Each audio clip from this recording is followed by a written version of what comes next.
रोते फरमाया, काश आज मेरी माँ जिंदा होती और मैं लोगों को नमाज शाब पढ़ा रहा होता और उसमें सूरा फातिहा की तिलावत कर रहा होता, फिर मेरी माँ को मेरे साथ कोई काम याद आ जाता। मेरी माँ दरवाजे की चिलमन को सरका के कहती, इब्नी मोहम्मद, मेरे बेटे मोहम्मद मेरी बात सुनो। फरमाया, लोगों मैं अपनी नमाज तोड़ के पहले माँ की बात को सुन लेता।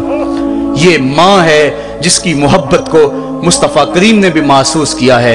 ऊंची मसनदों पे बैठने का वो मजा नहीं जो माँ के कदमों में बैठने का मजा है। और वो क्या कहा था खुर्शीद गिलानी ने, वो कहता है कि 5 स्टार होटलों में खाना खाने में वो लुत्फ कहाँ जो चूल्हे पे पास बैठ के माँ के हाथों से पकी हुई चपातियां खाने में मजा है। और आली जनाब हजरत साहब और आला और भारी और भरकम लफ्ज सुनने में और गार्ड ऑफ ऑनर का मुआयना करने में वो लज्जत कहाँ है जो माँ के ओए बबलू कहने के अंदर रखा गया है। माँ जब बोलती है तो उसके लहजे में जिब्रील बोलता है। माँ जब मुस्करा के देख लेती है तो लगता है जन्नत की सारी कलियां खिल उठी हैं। एक शख्स ने सेने हरम में अपनी माँ को अपने कंधों पे सवार करा के तवाफ करवाया और फिर हुजूर की खिदमत के पास मैं हाजिर हुआ। अर्ज की, हुजूर मैंने क्या अपनी माँ का हक अदा कर दिया है? कहा, तू तो उसकी एक मुस्कुराहट का बदल नहीं दे सका। माँ जब मुस्कुराती है तो उसके लहजे में इतनी मिठास होती है, मैं कहता हूँ सारी दुनिया के शहद निचोड़ दिए जाएं उतनी मोहब्बत पैदा नहीं होती जितनी मोहब्बत माँ के लहजे में है। जब वो बेटे को ओए बबलू ओए मिट्ठू कह के पुकारती है, ओए बेटा कह के पुकारती है, आवाज देती है, तो माँ के लहजे के अंदर वो रस घुल रहा होता है कि हूरें भी आफरीन आफरीन कर रही होती हैं।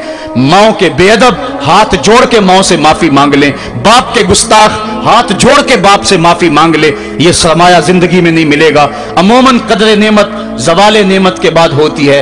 आओ माँ बाप की कदर को पहचाने और अल्लाह की रहमतों को लूटें। अल्लामा इकबाल की जब वालिदा फौत हुई तो वो फूट फूट के रोए। जवान होने के बावजूद उनकी आंखों से आंसू नहीं थमते थे और फिर रोते रोते कहते थे, वतन में होगा अब किसको मेरा इंतजार, कौन मेरा खत ना आने से रहेगा बेकरार, आरज़ू लेके तेरी खाक के तुरबत पे आऊंगा, अब दुआए नीम शब में किसको मैं याद आऊंगा, कौन पिछले पहर उठ के दुआ करेगा, माँ ही दुआ करती है। माँ के जब हाथ उठ जाते हैं तो इजाबत के सारे दरवाजे खुल जाते हैं। माँ जब बोलती है और दुआ के लिए हाथ उठा देती है, अल्लाह रहमत के सारे दरवाजे खोल देता है और करीब आके माँ की फरियाद को सुनता है। माँ की दुआ जो औलाद के हक में है, मजलूम की दुआ और मुसाफिर की दुआ, हदीस में आता है ये 3 दुआएं ऐसी हैं जो रद्द नहीं होती।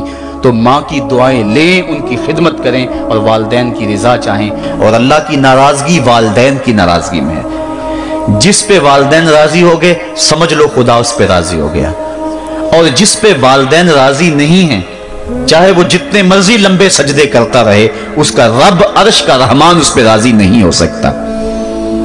अल्लाह के हबीब सल्लल्लाहु अलैहि वसल्लम ने इरशाद फरमाया, अला उनब्बिउकुम बिअकबरिल कबाइर, लोगों तुम्हें बड़े बड़े गुनाहों की खबर ना दे दूं? सहाबा ने अर्ज की, क्यों नहीं या रसूल अल्लाह, आप इरशाद करें। फरमाया, अल इशराक बिल्लाह व उकूकुल वालिदैन व जलसा व काना मुत्तकियन काला अला व कौलु ज़ूर व शहादा तु ज़ूर। हुज़ूर फरमाया, एक अल्लाह के साथ किसी को शरीक ठहराना और दूसरा किसी इंसान को कत्ल करना, तीसरा वालिदैन की नाफरमानी करना। और हुजूर इस मौके पे टेक लगाए बैठे थे, टेक छोड़ के आगे हो गए। वजाला सा वकाना मुत्तकिया, आगे हो गए और हुजूर ने 3 मरतबा इस बात को कहा और फिर फरमाया,